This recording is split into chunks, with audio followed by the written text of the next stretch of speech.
everyone, it's Dr. Marttand Patel. Welcome to Infinity Wealth. Okay, so today we've had the general election results and the Conservatives have won by a huge majority, which is great because it means that they can put through things through Parliament now without the bickering that we've all come accustomed to, and hopefully that will give some clarity and hopefully lift the property market, which is why I wanted to talk to you today about how the election could affect the property market. You know, with Brexit uncertainty, there's been a lot of investment that's been held back, especially by foreign buyers as well. No one knows, you know, so they wanted to wait. So hopefully now with the new election, with the election gone and the Conservatives in power, hopefully what that will do is bring clarity and also some sort of stability to the property market. Now, prior to Brexit, the London property market was slowing down anyway, but Brexit just accelerated that slowdown. Now, we're all hoping that now with the Brexit uncertainty gone out the way, what we'll find is that there'll be a little bit of certainty coming back into the market. No one can be absolutely sure because no Brexit deal has been ironed out at the moment, and they've got until the end of the month to try and sort all that out, which they may or may not be able to do, but it gives the Conservatives more power to negotiate with the EU. Okay, so what I wanted to do is, first of all, consider the two parties. The reason why I want to do that is because often in my life, what I've found is that some of these ideas are pinched by the other party. So if we consider some of the Labour ideas and what they were proposing, you never know, they could be adopted. I hope not, but they could be adopted by the Conservatives. But it was good, you know, for me personally and other landlords in the UK. We were dreading Labour coming in because what they'd said that they would do. You know, we are in a housing crisis. There's a shortage of houses. But the only way to beat that shortage in real terms is to build more houses. Build more affordable houses, and that's what it's all about. So one of the things that, you know, a lot of landlords were fearful of was the rent-to-buy scheme that Labour introduced, which meant that, you know, if you had a tenant and, you know, you had a long-term tenant in your house, they could actually then buy your house from you, and you'd be forced to sell your house to that tenant under the rent-to-buy scheme. So that obviously scared a lot of landlords away. The other schemes that they had were basically the council tax, which would have been ascertained by the property value, would have had to have been paid by the homeowner. So as landlords, you know, when we rent our properties out, it's the tenant who basically pays the council tax. So that would have affected landlords a huge amount because they'd have to actually increase the rent to counteract the additional payments that they have to make for council tax. They also were proposing to scrap stamp duty. That's not for investors, that's for home buyers. And they were looking to tax investment properties as well. So how they were going to do that was through income tax. So the relief that you would have got as an investor. Fortunately enough, you know, that didn't come about. Now, the other thing that they were going to introduce was through the vacant home scheme as well, where what they were going to do was force people to actually not have empty houses, which makes sense, which does really make sense. So, you know, where you would have to pay 50% more council tax, which would mean that those properties come back into the housing stock, which is a great idea, I think. Now, the other thing that both parties had said was that they were going to build more homes, more affordable homes. So these were the schemes, but Labour were, throughout the whole process, Labour were the ones that were more aggressive towards property investors like us, really. And it would have meant, you know, and I know personally lots of investors who've got a very large portfolio.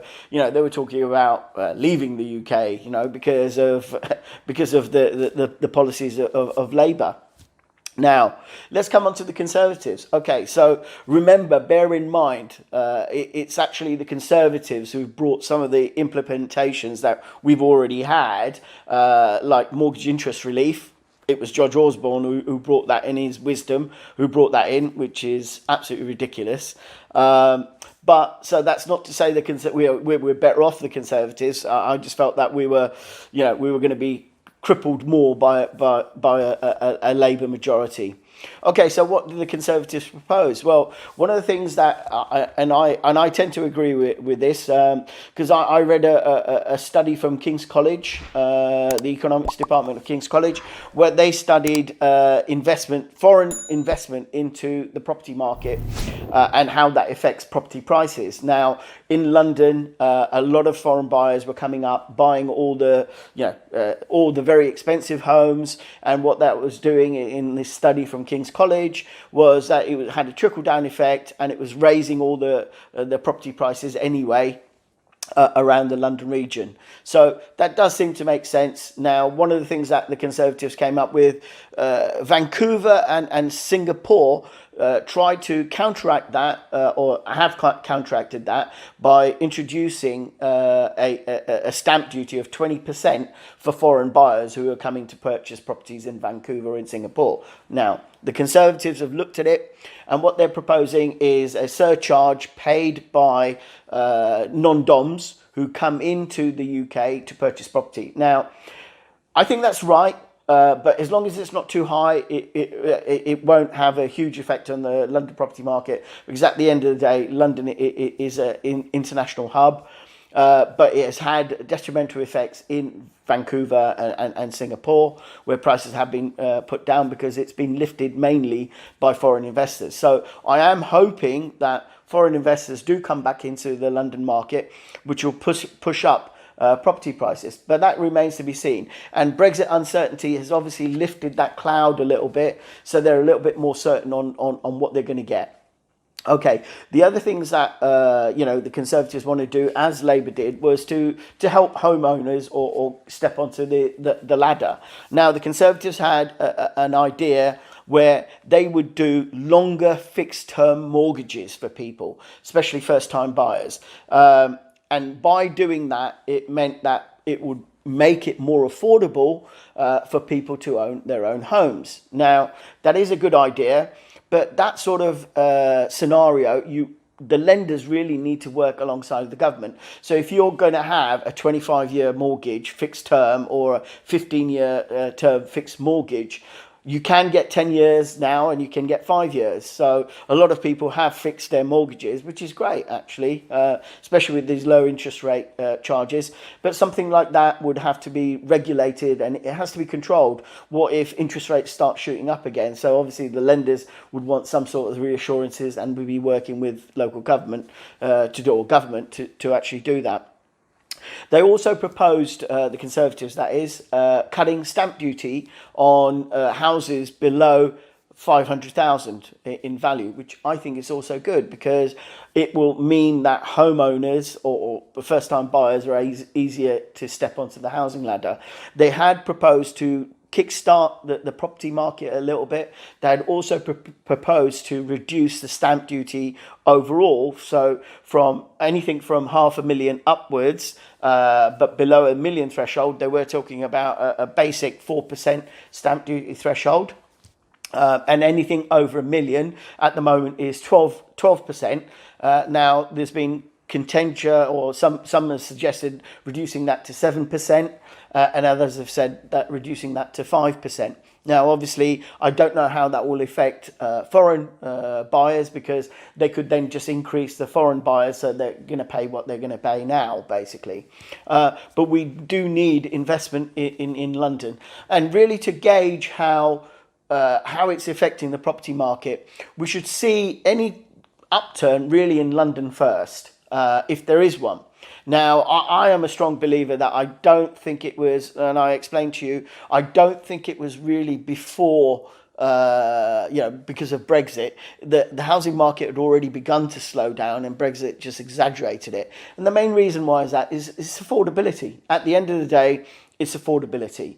Everyone had reached that affordability threshold. So, okay, with Brexit uncertainty out the way, what we should find is that buyers will now have a bit more confidence in actually purchasing their homes, which is great, which will hopefully lift the property market out of this little lull it's been in.